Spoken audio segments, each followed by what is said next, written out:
નહીં, હેલ્મેટ શહેરમાં જોઈએ જ નહીં. ફૂટી કોળીમાં હેલ્મેટ મફત દે પોલીસ વાળા, મફત હેલ્મેટ તોય ના પહેરાય. મને પૂરી રીતે બહાર નીકળી તો પાછો વિરોધ, આ વિરોધ ચાલુ જ રહે. રાજકોટ શહેરમાં આજથી ફરજિયાત હેલ્મેટનો કાયદો અમલમાં આવ્યો છે અને ટ્રાફિક પોલીસે શહેરના અનેક પોઈન્ટ પર ચેકિંગ હાથ ધર્યું છે. હેલ્મેટ વિના વાહન ચલાવનારાઓ પાસેથી દંડ વસૂલવામાં આવી રહ્યો છે, પરંતુ આ દરમિયાન એક વૃદ્ધે અનોખો વિરોધ પ્રદર્શિત કર્યો હતો.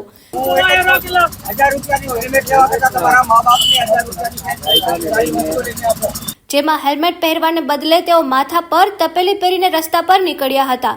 આ તપેલી પર મોટા અક્ષરે હેલ્મેટ હટાવો એવું લખ્યું હતું.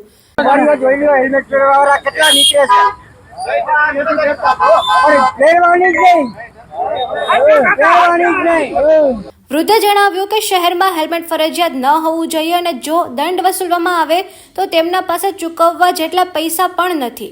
પોલીસ રોકશે તો ભલે રોકે, એનું કામ કરે. દંડના પૈસા નથી મારી પાસે, અમે જેલ જવા તૈયાર છે. એક તરફ ટ્રાફિક પોલીસ લોકોની સુરક્ષાને ધ્યાનમાં રાખીને કડક અમલવારી કરાવી રહી છે, તો બીજી તરફ આવા અનોખા વિરોધો લોકોનું ધ્યાન ખેંચી રહ્યા છે.